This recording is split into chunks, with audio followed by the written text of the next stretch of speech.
all the shapes that we talked about last week and finding the volume of them in a more real-world scenario. So take a look at the first example. It says a cylinder of solid material with a radius of 4 inches and height of 10 inches has a cone with the same radius and height removed from it. What is the volume of the remaining material? Round your answer to the nearest cubic inch. So if you come across this problem in the real world, how would you approach it? What do you think we need to do to find the volume of the remaining material? What do you think you would do? You find the volume of the cone, what else do we need to do? Find the volume of the cylinder, and then what would we do with those two volumes? You're on our track. We would subtract them because we removed the cone. So we have to find the volume of both shapes, both figures, and then subtract them, and that will tell us what is left over. Okay? And it doesn't really matter which one you find first. Let's find the cylinder. So that's kind of our main thing.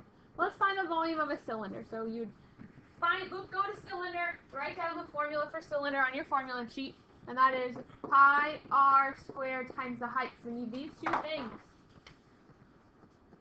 Our r and RH. What is our radius? The radius of the cylinder? 4. What's the height of our cylinder? 10. So we just take those values and plug them in. Volume equals pi times 4 squared times 10. We're going to leave it in terms of pi till the very, very end to get the most accurate answer as possible. Okay? So when we do that, what do we get? We do 4 squared times 10. 160. So the volume of just the cylinder is 160 pi cubic inches. Now, we would need to find the volume of the cone. And I'm going to do the long-handed way of the cone. And we'll talk about the shortcut. Okay? So the formula for a cone is 1/3 pi r squared times the height. And they said they share the same height and the same radius. So the radius will be the same, and the height will be the same. So we plug that in our calculator. 1/3 times 4 squared times 10 is what? What do we get when we do 1/3 times 4 squared times 10?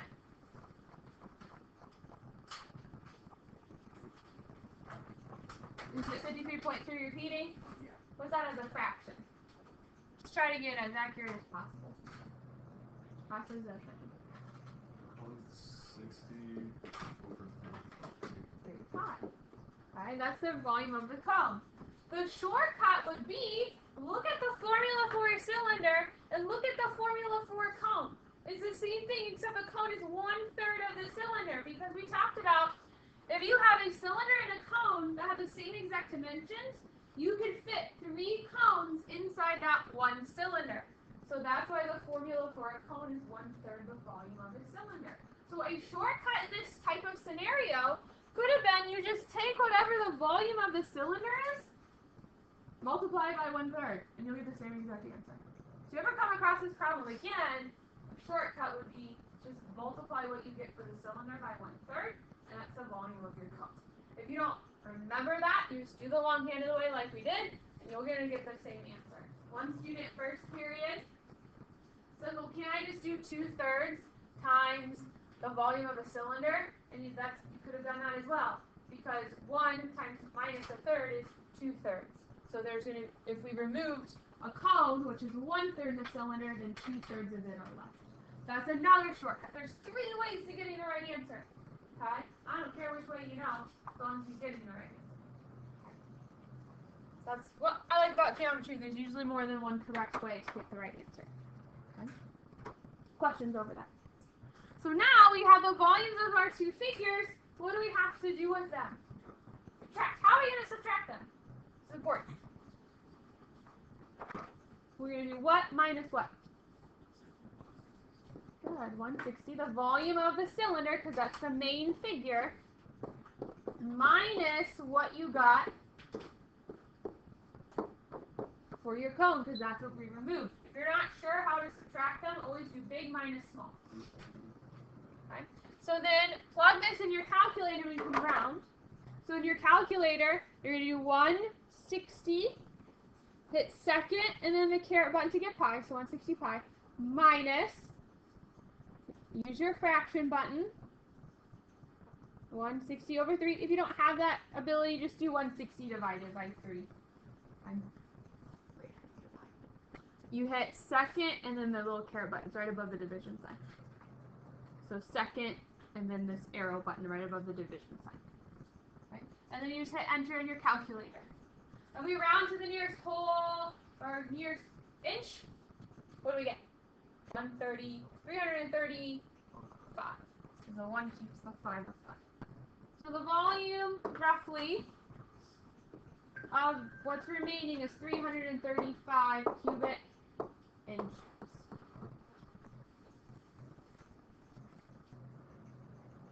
Just make sure you pay attention to what you're rounding. Questions over that?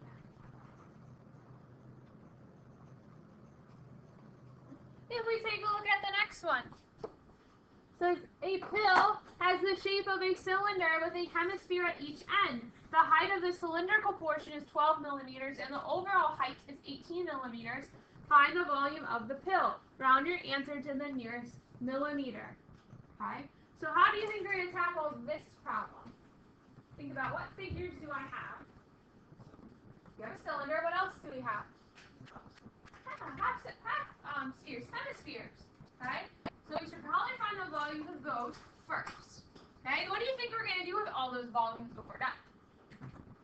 Together. It's what we call a composite shape. So when you have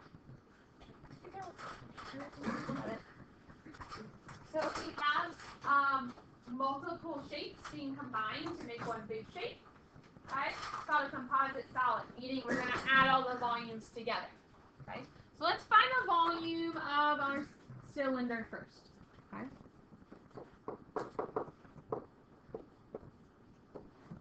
Which is pi, volume is pi r squared times the height.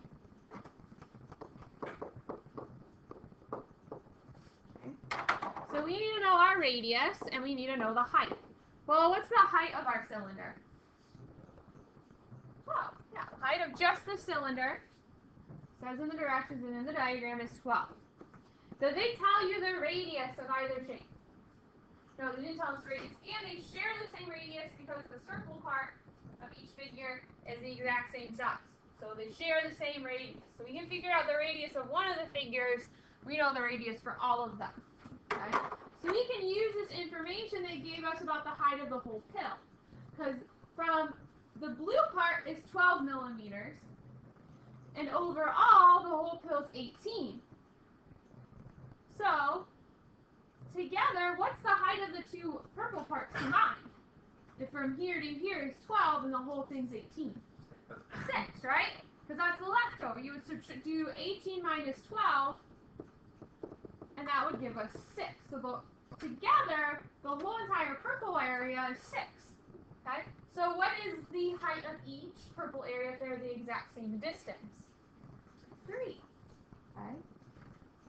Each of these is 3 to get a total of 3 plus 12 plus 3 is 18. That equals the total height. We just found our radius. Because with three-dimensional figures like this, with a sphere, it doesn't matter the direction the radius is going. Okay? It can go up and down or across. Because from here to here, we just said was 3. And that's the radius of that hemisphere. So the radius in any direction, so from here to here is also 3. Okay? And they share the same radius. So whatever the radius of the hemisphere is, that's the radius of your cylinder. So the radius of our cylinder is 3 as well.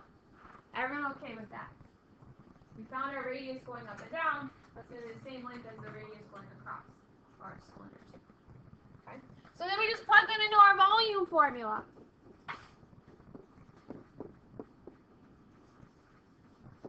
Okay? So we do 3 squared times 12. Again, leave it in terms of pi till the very end. What do we get when we do 3 squared times 12? 108.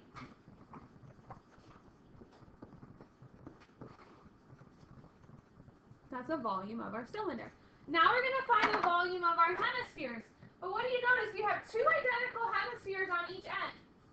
What shape do you form when we put those two identical hemispheres together? Well, full sphere, right? So instead of just finding the two hemispheres, we can just combine them and find the volume of one sphere, right? To save us some time. Because if we took this end and that end and combine them, we could just get one sphere. Okay, so let's just do that to save some time. So we're just going to find the volume of just the sphere.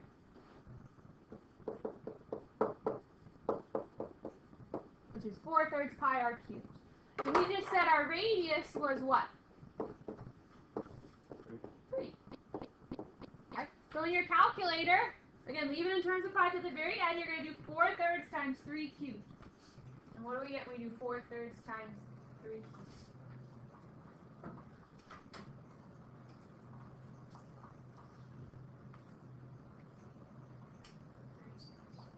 So the volume of that sphere is 36 pi.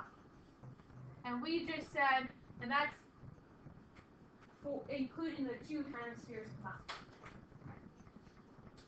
It's a little shortcut. So when you have like this pill shape, and you have two hemispheres, just find the volume of one sphere. And that's finding the volume of both hemispheres, because they're identical.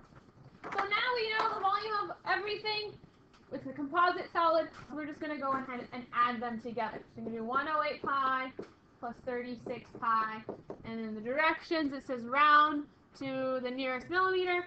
So we're going to plug everything in and round to the nearest whole number. So we're going to do 108, and then you're going to get pi second caret button plus 36 second caret button. If we were to round that to the nearest whole number, it would be 452. So the volume is about 452 cubic millimeters. Questions over that? Again, these problems are just finding the volume of like 2 or 3 figures and either adding them or subtracting them based off what's happening. We subtracted from the first example because we removed a code. Okay? We added in this one because we were putting all these figures together. So we would add their volumes together. Okay? Questions over that? So this one is a little bit more of a trickier one. It's good to go over these. Okay? So at a sawmill, the circumference of the base of a cone-shaped pile of sawdust is 50 feet. The cone rises at an angle of 40 degrees. Find the volume. Round your answer to the nearest 10. Okay? So we're finding one shape in this one. We're just finding the volume of a cone. So I'm writing down the formula for that. 1/3 pi r squared times the height. So we need to know our two things. We need to know the radius and the height. Did they give us either of those? No, they did not directly give us what the radius was, or what the height was in the directions, or the diagrams. We have to find them. What other information did they give us in the directions? That could maybe help us find one of those pieces. Right? Good, it said the circumference of the base is 50 feet. Well, what's the formula for circumference?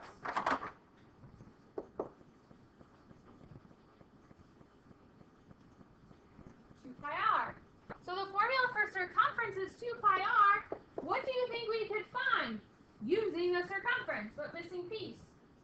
The radius. How could we find the radius? What would we plug in for C? 50. Yeah, it says C stands for circumference. It said the circumference is 50, so we can plug 50 in for C. And then easily solve for r. We want to get r by itself. What would we need to do to get r by itself? Divide by 2 pi. We're multiplying r by 2 and pi, so we do the opposite. We would divide by 2 and pi. Cancels, cancels. Is there anything to cancel out the pi with? No, so when we plug in our calculator, what do we have to put around it? Parentheses. Okay? Reads it in a different order than you want it to, and you're going to get the wrong answer. So you're going to plug it in as 50 divided by, put your parentheses, 2 pi. Pass with the parentheses, or it reads it as 50 divided by 2, which is 25, times pi.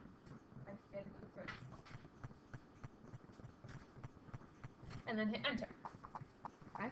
So our radius is roughly, let's round a couple decimal places to get the most accurate answer. So it's about 7.96. Just to be accurate, the more decimal places you have, the more accurate it is. So let's just say 7.96. Okay. If you rounded it to 8, that's okay, but you might stop to like half a point because it's not as accurate. So kind of, when you're rounding, give it a few decimal places just to be sure. Rounding it all the way up to 8 is a little much, I think. So at least we found our radius. Okay? I fill it in there, I'm going to write it in my diagram. Okay? But we still don't know our height. And the problems that we talked about last week, we said when something's missing, what do we use to find it in these volume problems? Pythagorean theorem. Do we know a second side? We only know our radius. Do we know our slant height? Did it tell us what that was? No. So we can't use the Pythagorean theorem, but is there something else we can use to find a missing side of a right triangle? Right, very good. We can use trig. We can use, what do we need to write down? SOHCAHTOA. We're going to use trig. We're going to use SOHCAHTOA to help us find that missing side. And if it's helpful, I'm going to redraw my triangle here off to the side. So here's our triangle. I'm going to redraw it so I can label it a little bit better. There's our right triangle. We're trying to find the height, so I'm going to label that with my variable. This is 7.96, and our angle is 40. Okay, so we're going to use that right triangle to help us find our height. So when we use SOHCAHTOA, we're going to circle our angle. That's where we start from. And then label, when we go across, that's our what? Opposite. So when your 90 go across, that's our what? Hypotenuse. And the side left over is our adjacent. So based on how we labeled, are we going to use sine, cosine, or tangent? Tangent, because good. Our opposite has our variable, our adjacent has our number, O and A. Tangent has O and A. So we're going to say tangent of our angle is equal to opposite over the adjacent, h over 7.96.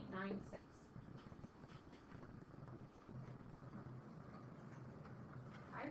So, when your variable's up high, what do? Multiply. So we're going to multiply both sides by 7.96.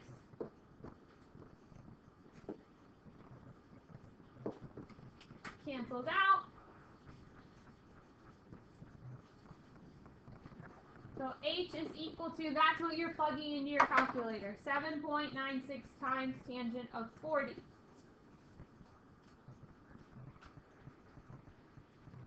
Okay. And you should have gotten that. Did anyone get anything weird? That was not that. Or the like weird is in the wrong mode, so I need to change it for you. But you got that thing. Okay? So again, let's round this a couple decimal places just to be as accurate as possible. So let's round our height to like 6.68, just to be sure. More decimal places, the better. Okay, so there's our height. So now we know our two pieces. So we have to do a little bit of work to get them. Okay, but we have them.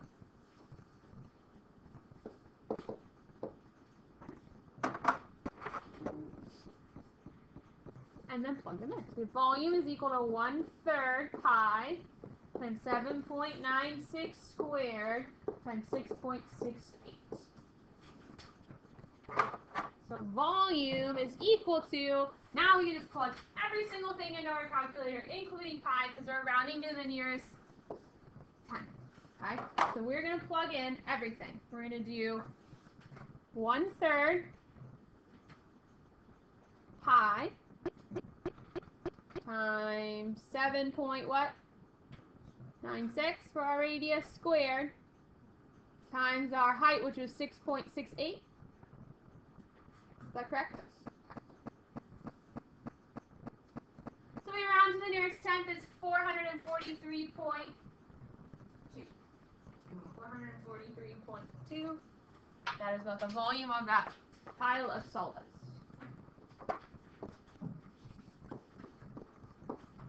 And we would say cubic feet cubed. So that was probably one of the more challenging ones you're going to see. Okay, the ones we'll pay more attention to are example 1 and example 2. It's always good to see ones like example 3. Okay. A little bit of work to get what we need, but not too terrible. Just keep in mind, sometimes when something's missing, you might not have use the Pythagorean theorem, you might be using trig. Okay, so that is another possibility. Most of the time we use Pythagorean theorem. But if you're given an angle, that might be a good indicator that you use trig to find your height or your radius. Okay. So look it over, you got one more on the back because you get time to practice the two at the bottom. Okay. If you look at the back, it says, at an aquarium, a shark tank is shaped like a triangular prism, as shown below. If the tank is 4/5 full, how many cubic feet of water are in the tank? Well, how do you think we're going to tackle this problem? What do you think we would do to tackle this? Thoughts? Cone and prism. Well, what's our only shape we have? We're dealing with the tank. What's the shape of our tank? Prism. So we have to find the volume of the prism. And what do you think we would do to find the total volume, Trent? Yeah, multiply it by 4/5 because the tank's not all the way full.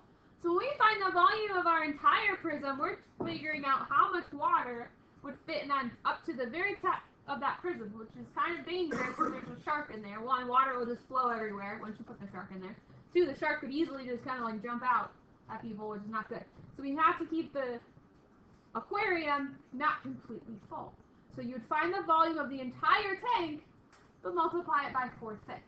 Because it's going to be 4/5 of the volume of the entire thing. So let's write down the formula for a prism. B times H, area of your base times your height. So we have to find our two things. Our big B, our area of our base, and the height of the prism. So what is the shape of our base? Very good, it's a triangle. Good indicators, it's a triangular prism. So our base is a triangle. What's the formula for the area of a triangle? 1/2 base times height. Okay? And I know it's a prism, and I know it is a triangle too, if you weren't told that in the directions, because sometimes we're not. If we look, we have two triangles that are parallel to each other. We have two bases that are parallel. So that means it's a prism. Pyramids have one base and everything comes to like a point. Okay? Keep that in mind. Also, if it's helpful, draw your base off to the side so you don't accidentally get things mixed up. So here's my base, a rough sketch of it. Okay? So just looking at this triangle, just looking at our base, what are we going to plug in for little b? What's the base of our base? 20. Good. What's the height of just our base? 80. So we plug that in our calculator. 1/2 times 120 times 80 is what? 1,800. So that is just the area of the base. Okay. We're then going to look at the height of the figure. What's the height of the entire figure? 100. Good. One way of thinking of determining your height of the figure is what's connecting your two bases. Okay. So that's what's connecting is 100. Another way to think about it, we already used 120. We already used 80. The only measurement left is 100 because with volume, you only use each measurement one time in the formula. Okay. So now we know our big B. Now we know our H. We can plug it in. And a little bit of mental math here. When you multiply those two together, what's the volume of the entire prism? 480,000. Mental math here. When you're multiplying something by like 100 or 10 or 1,000, you just tack on that many zeros at the end. So you were multiplying one by 100, you would just tack on 2 more zeros from the other number. So that's the volume of the entire tank, but we only want to know the volume of 4/5 of it. So as Trent said, you just take your whole volume, multiply it by 4/5, and you have your answer. So we do 4/5 times our volume. What's just the volume of the water in the tank? What do we get? 300 what? 1,000 cubic feet. That's how much water is in that tank.